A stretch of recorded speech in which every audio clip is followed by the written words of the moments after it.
Parashat Yitro, Matan Torah, le don de la Torah.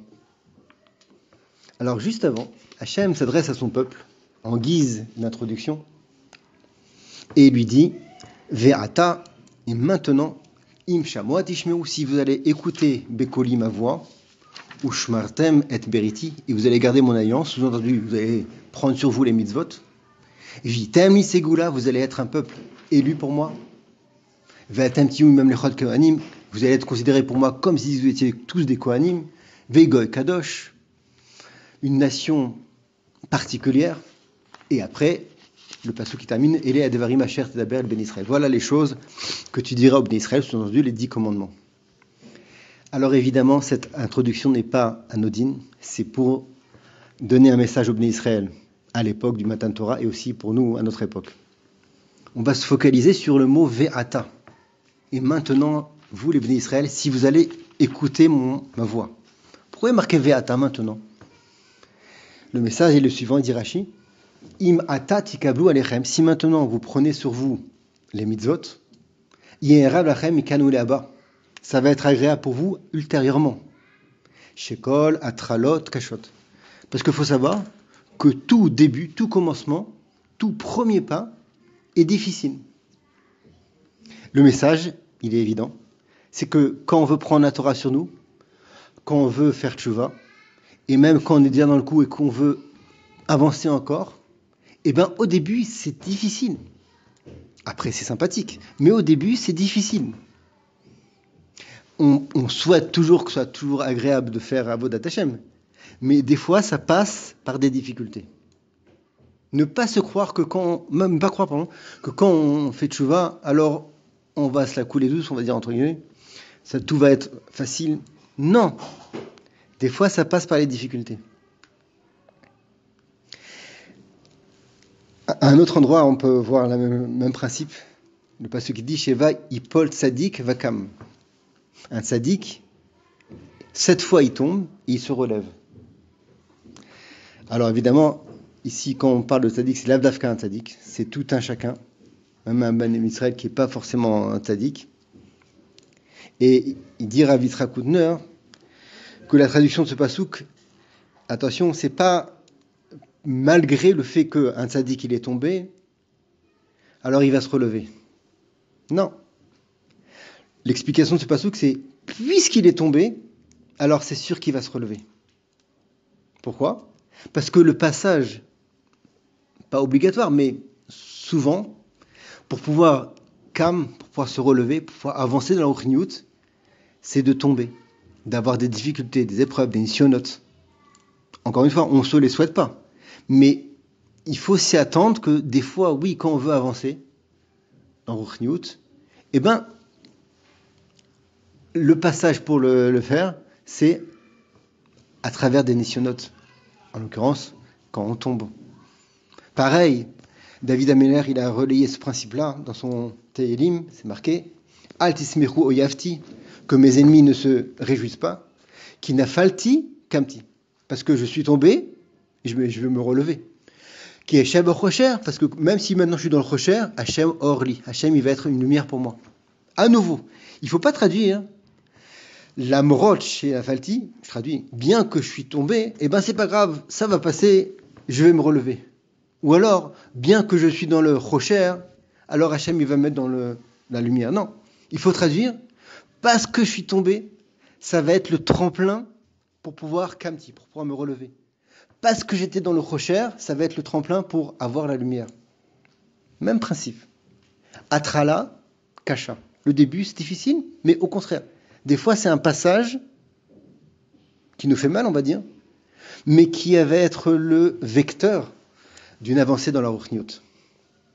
Alors, pour illustrer ça, j'ai lu une histoire de quelqu'un qui avait du mal à prier. Et de fil en aiguille, avec les jours qui passent, il a carrément abandonné la prière. Il priait plus ni le matin, ni l'après-midi, le soir, rien du tout. Alors un ami à lui, il s'est soucié de lui. Parti voir un rave qui a convoqué le concerné. Et de fil en aiguille, avec tact, sans le froisser, pas en frontal, il a demandé comment se fait qu'il ne fait plus la tefila. Ah, il lui a répondu, Rav, écoutez-moi, avec tout le respect que je vous dois, je ne suis pas un grand sadique, et quand je faisais la tefila, j'étais trop perturbé par ça, problème de santé, problème de parnassa, etc. J'arrivais pas à me concentrer. Et je me suis dit, à quoi ça sert? J'annonce des mots bêtement, entre guillemets, et ça sert à quoi? Alors c'est pour ça que j'ai arrêté. Alors, le Rav, il a dit, je comprends, c'est difficile, mais écoute bien, je vais te dire un truc. C'est marqué dans Télim Pezaïn. Hachem ispor birtov amim ze yulad sham sela. Tu sais ce que ça veut dire? Je sais pas. Alors, je vais t'expliquer. Ici, le pasuk qui fait une allusion au fait que quand on fait une mitzvah, Hachem, il compte la mitzvah. À un autre endroit, c'est marqué qu'il écrit, etc. Mais là, c'est marqué qu'il compte les mitzvot. Comment il compte? Birtov amim. Suivant le ktav, suivant l'écriture des peuples. Sous-entendu, encore une fois, les Mefarshim expliquent que, Pachout, Hachem, quand on fait une mitzvah, il écrit là-haut 1, 2, 3. Il n'écrit pas mitzvah tfilin, mitzvah shabbat, etc. D'après ce midrash, c'est quoi Hachem? Il marque 1, 2, 3. Et qu'est-ce que ça change de nous dire ça? Le Rav, il dit à ce personnage, il dit, ça change que c'est que quand on fait une mitzvah, pas avec une bonne intention, ou alors une prière, pas avec kavana, ben c'est pas grave. Hachem, il écrit 0, mais il écrit quelque chose. Si il avait écrit, non pas avec des numéros, mais avec la mitzvah qu'on a fait, alors ici, comme la mitzvah, elle n'est pas avec une kavana, alors il aurait rien marqué dans son calepin là-haut. Non, il a marqué quand même 0. Et alors, qu'est-ce que ça change? Ça change que si on en fait une comme ça, sans kavana, sans bonne intention, et après une autre, et bien, quand à la fin on arrive à faire une mitzvah avec une bonne intention, une prière avec une bonne kavana, alors Hachem Berov Chasdo, c'est notre papa, il nous aime, il marque 1 devant tous les 0. Et là, c'est le pactole. La récompense est infinie. Tu comprends?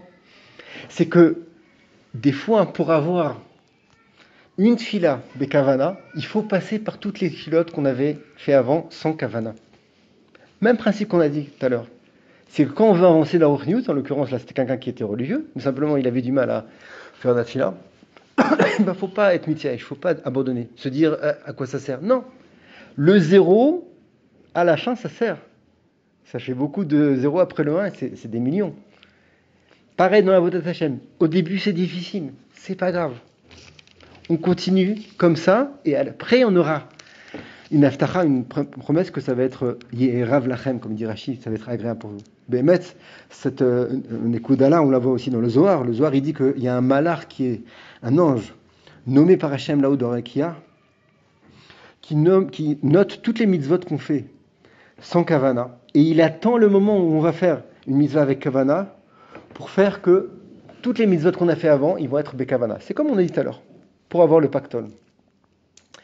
Alors, juste pour parler aussi concrètement, pour expliquer les choses, pourquoi au début c'est difficile? On a dit tout à l'heure que c'était le moyen pour avancer plus loin, mais pourquoi Dafka c'est le moment le plus important qu'il faut saisir et l'épreuve qu'il faut passer pour pouvoir avancer plus loin? La réponse elle est simple. C'est que toujours, quand on commence à prendre des bonnes résolutions, alors il y a notre ami le Yetzer Hara, je dis notre ami parce que Bémet ça nous fait grandir, notre ami Nazar qui se mêle, il ne veut pas qu'on fasse. Donc si on est plus fort que lui, alors là Hachem, le Yetzer Hara qui est nous, après il nous laisse un petit peu plus tranquille. Il est toujours à côté de nous, hein, surtout aussi à la fin pour nous faire regretter la misère qu'on a fait. Mais au début c'est le moment crucial qu'il faut se battre contre lui. Et quand on a passé ça, alors ça va être agréable.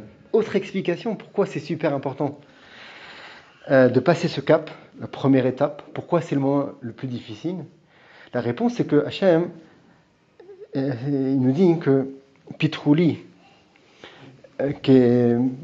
Petar ke Chudo shel Machat, ouvrez-moi une ouverture, une porte, ne serait-ce que la taille du chat d'un aiguille, et après, moi, je vais vous ouvrir des palais. À travers ce Machazal, on apprend aussi qu'Hachem, il veut qu'on fasse le premier pas. Pour le premier pas, pour ouvrir un petit truc de chat d'une aiguille, et ben ça incombe à un juif de le faire. Et c'est pour ça que c'est difficile. Parce que, Béhémet, à ce moment-là, qu'a façon de parler, il n'y a pas d'aide divine. C'est nous qui devons prendre la décision d'avancer.